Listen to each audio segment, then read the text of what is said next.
ಮಾಡ್ತಾ ಇರೋದು ಮಧ್ಯಾಹ್ನದಿಂದ. ಸೊ ನಾವು ಹೊರಟಿರೋದು ಇವತ್ತು ಸಂಡೇ. ನಾವು ಹೊರಟಿರೋದು ನನ್ನ ಹಸ್ಬೆಂಡ್ ಫ್ರೆಂಡ್ ಮನೆಯಲ್ಲಿ ಅವ್ರ ಮಗುದು ಬರ್ತಡೇ. ಸೊ ಹಾಗಾಗಿ ಹೋಗ್ತಾ ಇದ್ದೀವಿ. ನಾನು ಈಗ ರೆಡಿ ಆಗಿದ್ದೀನಿ. ನನ್ನ ಮಗಳು ಹಿಂಗೆ ರೆಡಿ ಆಗಿದ್ದಾಳೆ. ಹಾಯ್ ಮಾಡು ಮಗನೆ.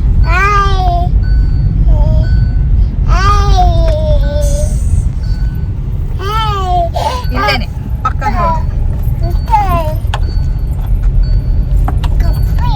ಸೊ ಬರ್ತ್ಡೇ ಗರ್ಲಿಗೆ ಫ್ರಾಕ್ ತೊಗೊಂಡೆ, ಗಿಫ್ಟ್ ಮಾಡೋಣ ಅಂತ ತೊಗೊಂಡು ಸೀದಾ ಫಂಕ್ಷನ್ಗೆ ಹೋದ್ವಿ. ಇದೇ ನಮ್ಮ ಮನೆಯವರು ಬ್ಯಾಚುಲರ್ ಇದ್ದಾಗ ಇದ್ದಿದ್ದ ಮನೆ ಇದು. ಸೇಂದಿ ತಂದಿಟ್ಟಿದ್ದಾರೆ, ಅದನ್ನು ಕ್ಯಾಪ್ಚರ್ ಮಾಡಿದ್ದೀನಿ. ಇನ್ನು ಊಟಕ್ಕೆ ಮಾಮೂಲಿ ಇಲ್ಲಿ ಆಲ್ಮೋಸ್ಟ್ ನೀರು ದೋಸೆ, ಅಪ್ಪ, ಚಿಕನ್ ಐಟಮ್ಸ್ ಇರುತ್ತೆ. ನಾನ್ ವೆಜ್ಜೇ ಜಾಸ್ತಿ ಇಲ್ಲಿ. ಯಾವುದೇ ಫಂಕ್ಷನ್ ಮಾಡಿದ್ರು ನಾನ್ ವೆಜ್ಜೇ ಜಾಸ್ತಿ, ವೆಜ್ ಆಪ್ಷನ್ಸ್ ಕಮ್ಮಿ. ನನ್ನ ಮಗಳಿಗೆ ಐಸ್ ಕ್ರೀಮ್ ಚೆನ್ನಾಗಿ ತಿಂದ್ಲು ಅಕ್ಕ, ಚಿಕ್ಕಿದೆ ಚಾನ್ಸು ಅಂತ.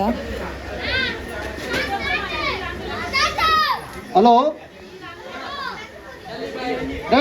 ಸ್ವಲ್ಪ ಗೇಮ್ ಆಡಿಕೊಂಡು ಮಜಾ ಮಾಡಿದ್ವಿ.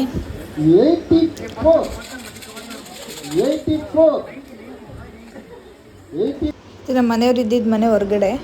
ಸೊ ಫಂಕ್ಷನ್ ಮುಗಿಸ್ಕೊಂಡು ಬಂದ್ವಿ. ಆಗಲ್ಲಪ್ಪ, ಇಷ್ಟು ಸೆಕೆ.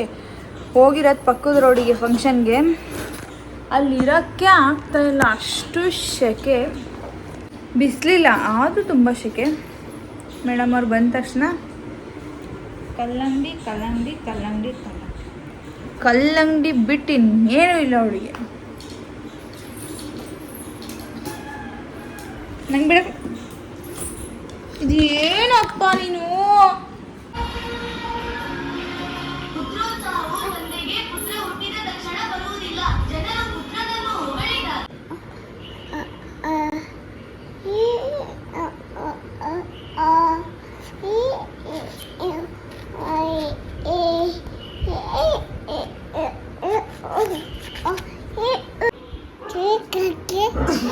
ಗಜ್ಜೆ ನೀನು.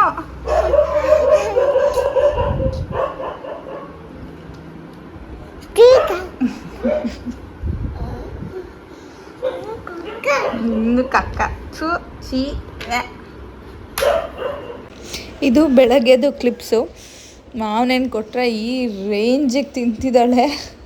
ಇದಕ್ಕೆ ರೀಲ್ಸ್ ಹಾಕಿದ್ದೀನಿ ನೋಡಿ ಇನ್ಸ್ಟಾಗ್ರಾಮಲ್ಲಿ. ಇದು ಮಂಡೇ ಮಾರ್ನಿಂಗ್. ಜೈ ಶ್ರೀರಾಮ್.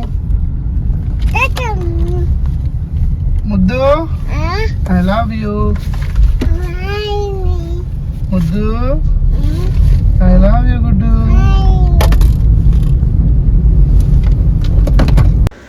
ಬ್ಯಾಂಕಲ್ಲಿ ಸ್ವಲ್ಪ ಕೆಲಸ ಇತ್ತು, ಹಾಗಾಗಿ ಹೋಗಿದ್ವಿ. ಸ್ವಲ್ಪ ಕೆಲಸ ಅಲ್ಲ, ಇಡೀ ದಿನ ಅಲ್ಲೇ ಕಳೆದ್ಬಿಟ್ವಿ. ಹಾಗಾಗಿ ವಿಡಿಯೋ ಜಾಸ್ತಿ ಆಗಲಿಲ್ಲ.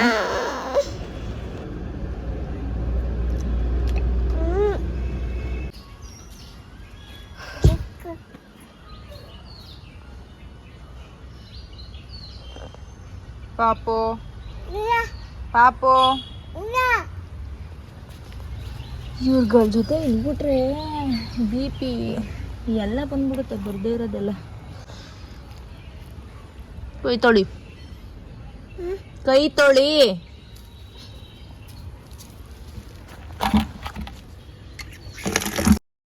ನಾವೇನೋ ಕೆಲಸ ಮಾಡ್ತಿದ್ರೆ ಈ ಮಕ್ಳದೇ ಒಂದು ಕೆಲಸ ಇನ್ನೂ ದೊಡ್ಡ ಕೆಲಸ ಕೊಟ್ಟಿರ್ತವೆ ನನಗಂತೂ. ಸೊ ಏನು ಮಾಡೋಕ್ಕಾಗಲ್ಲ, ಮಕ್ಕಳು ಅವ್ರಾಡ್ದೆ ನಾವು ಆಡೋಕ್ಕಾಗಲ್ಲ. ಸೊ ಇವತ್ತಿನ ವಿಡಿಯೋನ ಇಲ್ಲಿಗೆ ಎಂಡ್ ಮಾಡ್ತಾಯಿದ್ದೀನಿ. ನಾಳೆ ಸಿಗ್ತೀನಿ. ಬಾಯ್.